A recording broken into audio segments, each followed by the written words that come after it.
आजकल तो कोऑर्डिनेशन बड़ी मुश्किल है या आसान है? आपके बगैर शहबाज शरीफ साहब कैसे चलते होंगे? राना साहब वैसे स्टार्ट यहाँ से ही कर लें आप, क्योंकि ये कोऑर्डिनेटर टू प्राइम मिनिस्टर बड़ा अहम एक ओहदा होता है, और ये आईनी तरमीम के दिनों में तो आपके ऊपर ज़्यादा बोझ तो नहीं होगा। शहबाज शरीफ साहब तो ज़्यादा मसरूफ नहीं होंगे।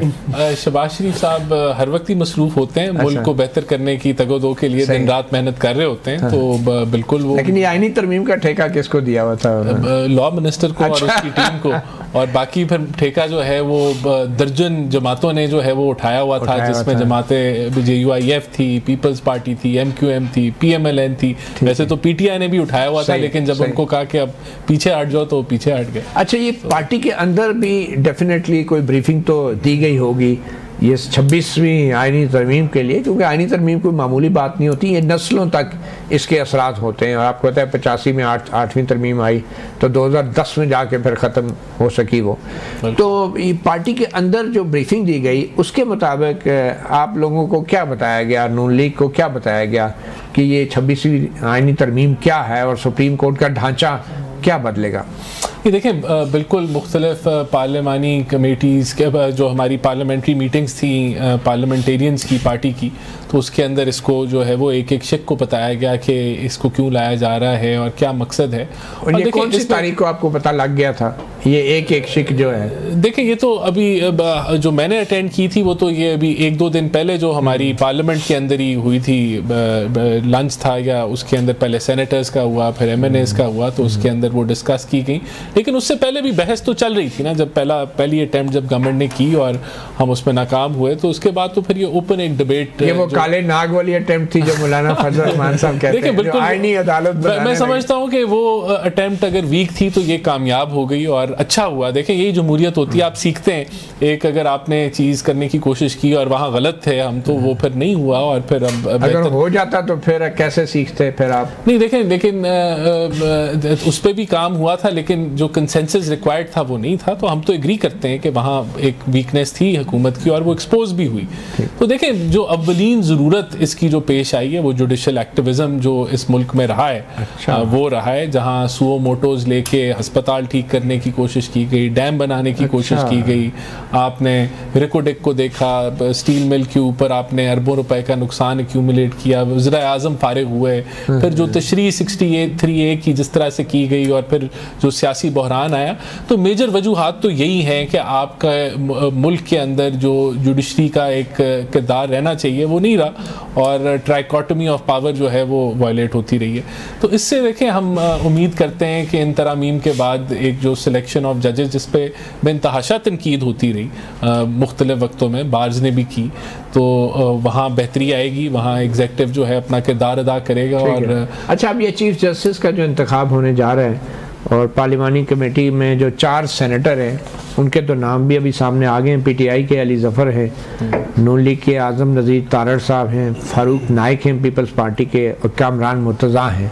ये चारों माशाल्लाह से बड़े आला पाए के वकला भी हैं, वकला लीडर भी हैं, वज़ीर भी हैं, और मतलब के पार्लियामेंटेरियन भी हैं। अब ये पार्लिमानी कमेटी, तो इस कमेटी के अंदर इन वकला ने अब ये तय करना है कि उन्होंने कौन से चीफ जस्टिस के सामने पेश होकर अपने करोड़ों रुपयों के फीसों वाले मुकदमात लड़ने हैं। अब ये तय करेंगे कि हमारा जज कौन होगा, वकला तय करेंगे। सबसे पहले तो मतीउल्लाह साहब, आपको दाद देनी चाहिए कि आप सोचें कि ऑपोजिशन मेंबर की जमातें जो हैं वो सिलेक्ट कर रही हैं कि अगला चीफ जस्टिस कौन होगा, हुकूमत के खाली मेंबर नहीं सिलेक्ट कर रहे। तो अब आप देखें, एक तो फिर एक इक्वल प्रोपोर्शनेट रिप्रेजेंटेशन है। ये 2-3 अक्सरियत अपोजिशन ने बना के दिया आपको। नहीं, ये बात तो आपकी सही है। वैसे वो उन्होंने भी तावन किया उसके अंदर, लेकिन यहाँ जो है वो ये तावन ले लिया गया उनसे। वैसे नहीं, उन्होंने खुद दिया है जी, वो तो अब वो खुद बता रहे हैं कि क्रेडिट वो क्लेम कर रहे हैं कि अल्हम्दुलिल्लाह हमने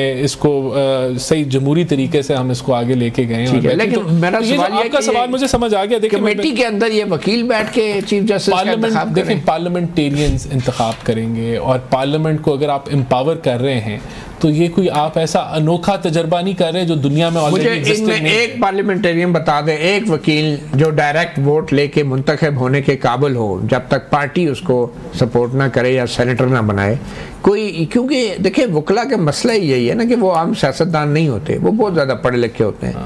तो सारा मसला ये है कि सियासतदान जो जैसे कौमी असम्बली के अब इस कमेटी के 8 मेंबरान होंगे, उनकी क्या तालीमी काबिलियत होनी चाहिए आपकी राय में? बतौर एक एजुकेटेड गेस्ट आपका क्या है कि एक चीफ जस्टिस का इंतखाब करने जा रहे हैं 8 MNA, उनकी क्या क्वालिफिकेशन होनी चाहिए?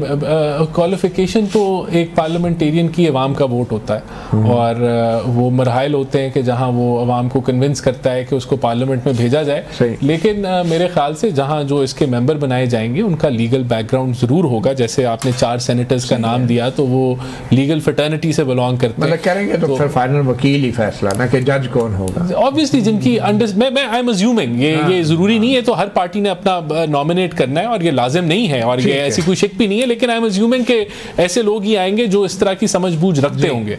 साकिब रशीद साहब क्या लगता है, आप तो कोर्ट रिपोर्टिंग करते रहे इतना अरसा, ये जितने भी नाम हैं बड़े बड़े, ये तो जजों के सामने पेश होते हैं, चीफ जस्टिस साहिबान के सामने पेश होते हैं। जब भी नया चीफ जस्टिस रिटायर होने वाला होगा तो नए 3 जजों, सीनियर तरीन जजेस जो होंगे, उन सारे उम्मीदवार होंगे कि भाई चीफ जस्टिस बनना है। तो जब ऐसे बड़े वकला के केसेस उनके सामने जाएंगे, 3 बड़े जजों के सामने, 3 सीनियर तरीन जजों के सामने, तो आपके ख्याल में इन वकला को कोई स्पेशल प्रिविलेज हासिल होगा, कोई कॉन्फ्लिक्ट ऑफ इंटरेस्ट आप देख रहे हैं जिस किस्म का ये सिस्टम बनाया गया नए चीफ जस्टिस के इंतखाब के लिए? वो कॉन्फ्लिक्ट ऑफ इंटरेस्ट तो बिल्कुल है। अब फारूक एच नाइक साहब एक तरफ पाकिस्तान बार काउंसिल के नुमाइंदे भी हैं, वाइस चेयरमैन है पाकिस्तान बार काउंसिल के, और दूसरी जनब पीपल्स पार्टी के रिप्रेजेंटेटिव भी हैं। आज मुज़ाकराती टीम में भी आ गए, आज वो मुज़ाकराती टीम में भी आ गए हैं। तो ये कॉन्फ्लिक्ट तो डेफिनेटली है कि वकला का वो जो एक जिन जजेस को अपॉइंट करने जा रहे हैं या जिनकी फेवर में कोई वोट करेंगे, तो डेफिनेटली ये होता है। PTI के दौर में मुझे एक याद है कि एक जब वो साहब थे कमेटी के हेड कर रहे थे, तो उन्होंने किसी तरह की कोई मंजूरी दी तो नोटिफिकेशन डायरेक्ट उन्होंने भेजा जिनका नोटिफिकेशन था। तो ये चीज़ तो होती है। वो इमरान खान साहब ने साइन करके आर्मी चीफ के एक्सटेंशन का भी सोशल मीडिया पे डाल दिया था, फिर किसी ने बताया कि इस तरह डायरेक्ट आप नहीं अपॉइंट कर सकते।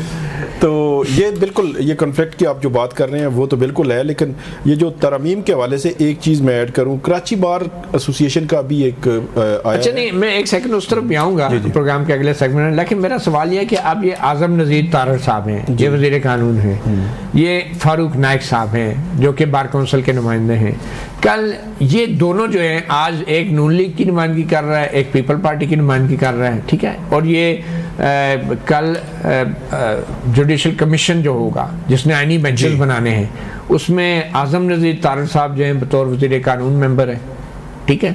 फारूक नाइक साहब जो हैं अगर बार काउंसिल की तरफ से उनको नामजद कर दिया गया कि आप हमारी तरफ से, तो मतलब ये 2 वकील जो हैं मुज़ाकरात में भी, पार्लिमानी कमेटी में भी, जुडिशल कमीशन के अंदर भी, और फिर कोई बाइद नहीं है फारूक नाइक साहब प्रैक्टिस भी जारी रखे हुए हैं, ठीक है। तो ये क्या है, मतलब ये एक किस्म का मजाक है कि ये 2 वकील खास तौर पे हर जगह मौजूद होंगे, जुडिशल कमीशन में भी बैठे होंगे वोट के साथ, और फिर जो एक वकील नुमाइंदे के वो जजेस से मुलाकातें भी वो उनको होता है कि वो मुलाकातें भी कर रहे होते हैं, एक्सेस होती है। आज़म नज़ीर तारड़ साहब को बतौर वज़ीर कानून, उधर वो वकील नुमाइंदे भी हैं और इधर वज़ीर कानून भी है। इसी तरह फारूक एच नाइक साहब भी हैं, वो वकला की वो बॉडी के वाइस चेयरमैन, बतौर वाइस चेयरमैन कहें किसी जज से मिल के, तो ये बिल्कुल कॉन्फ्लिक्ट तो आपको नहीं लगता वैसे राना साहब, quickly before we go to break, कि मतलब ये डिवाइड होना चाहिए रोल, हर जगह पे 1-2 बंदे ही, जुडिशल कमीशन में भी, पार्लिमानी कमेटी में भी, और मुज़ाकराती जो मेरे ख्याल से ये आपने किसी हद तक वैलिड पॉइंट उठाया है कि ये जो कमेटीज़ हैं इसमें रेपुटेशन नहीं होनी चाहिए, तो ये मेरे ख्याल से अच्छा आपका एक पॉइंट ऑफ व्यू है। और लेकिन क्योंकि इस आइन के अंदर, तरमीम के अंदर ऐसी कोई कदगान नहीं है तो ये कंटिन्यू हो रहा है, लेकिन बेहतर होता। देखें मेरे ख्याल से ये चीज़ इसको कंसिडर किया जा सकता था, ये अच्छा वैलिड पॉइंट है। चले अच्छी